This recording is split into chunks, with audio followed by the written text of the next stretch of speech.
ಐಷಾರಾಮಿ ಕಾರು ಹೊಂದಿರುವ ಮಾಲೀಕರಿಗೆ ಇದೀಗ ಸಾರಿಗೆ ಇಲಾಖೆ ಶಾಕ್ ಅನ್ನು ಕೊಟ್ಟಿದೆ. ಬೇರೆ ರಾಜ್ಯದಲ್ಲಿ ರಿಜಿಸ್ಟ್ರೇಷನ್ ಮಾಡಿಸಿಕೊಂಡು ಇಲ್ಲಿ ಓಡಾಡ್ತಾ ಇರುವಂತಹ ಕಾರ್ಗಳನ್ನು ಈಗ ಸೀಸ್ ಮಾಡಲಾಗಿದೆ. ಅಂದರೆ ಟ್ಯಾಕ್ಸ್ ಕಟ್ಟದೆ ಓಡಾಟ ನಡೆಸ್ತಾ ಇದ್ದ ಮಾಲೀಕರಿಗೆ ಈಗ ಶಾಕ್ ಅನ್ನು ನೀಡಲಾಗಿರುವಂಥದ್ದು. ಅನಧಿಕೃತವಾಗಿ ಓಡಾಡ್ತಾ ಇದ್ದ ಫೆರಾರಿಗೆ ಬಿತ್ತು ದಂಡ. 1,45,00,000 ಟ್ಯಾಕ್ಸ್ ಅನ್ನು ಕಟ್ಟಿಸಿಕೊಂಡಿದ್ದಾರೆ ಅಧಿಕಾರಿಗಳು. ಮಹಾರಾಷ್ಟ್ರದಲ್ಲಿ 2023ರ ಸೆಪ್ಟೆಂಬರ್ನಲ್ಲಿ ರಿಜಿಸ್ಟರ್ ಆಗಿದ್ದಂತಹ ಕಾರು ನಂತರ ಕಾರನ್ನು ರಾಜ್ಯಕ್ಕೆ ತಂದು ಅನಧಿಕೃತವಾಗಿ ಸಂಚಾರ ಮಾಡಲಾಗ್ತಾ ಇತ್ತು. ಇನ್ನು ಟ್ಯಾಕ್ಸ್ ಕಟ್ಟದೆ ಓಡಾಡಿಸ್ತಾ ಇದ್ದಿದ್ದು ಬೆಳಕಿಗೆ ಬಂತು. ಹೀಗಾಗಿ RTO ಅಧಿಕಾರಿಗಳು ಕಾರ್ಯಾಚರಣೆ ನಡೆಸಿದ್ದಾರೆ. ಕಾರ್ಯಾಚರಣೆ ವೇಳೆ ಅನಧಿಕೃತವಾಗಿ ಕಾರು ಓಡಾಟ ಆಗ್ತಾ ಇದ್ದಿದ್ದು ಬೆಳಕಿಗೆ ಬಂದು ಈಗ ಭಾರಿ ಮೊತ್ತದ ಟ್ಯಾಕ್ಸ್ ಅನ್ನ ಕಟ್ಟಿಸಿಕೊಂಡಿದ್ದಾರೆ. ಅಂದ್ರೆ ಬರೋಬ್ಬರಿ 1,45,00,000 ಟ್ಯಾಕ್ಸ್ ಅನ್ನ ಕಟ್ಟಿಸಿಕೊಂಡ RTO ಟೀಮ್.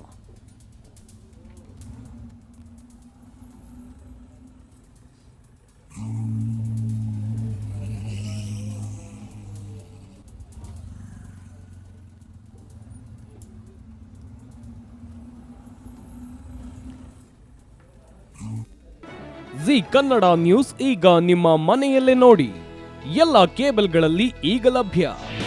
ನಿಮ್ಮ ನೆಚ್ಚಿನ ಜಿ ಕನ್ನಡ ನ್ಯೂಸ್ ಈಗ ಸನ್ ಡೈರೆಕ್ಟ್ ನಲ್ಲಿ number 292, Tata play number 1664, Jio TV number 1334, NXT digital number 30, in cable number 30, city networks 51, U digital number 162, GTPL number 17, Rockline telecommunications number 42, Shri Basaveshwara cable number 168, rural cable network 60, Vinayaka digital 57, Abhishek cable 821, city channel 53, Siddeshwara cable network 57, V4 digital Infotech 628, Surya digital networks 53, Gajanan digital number 836, Malnad Infotech private limited number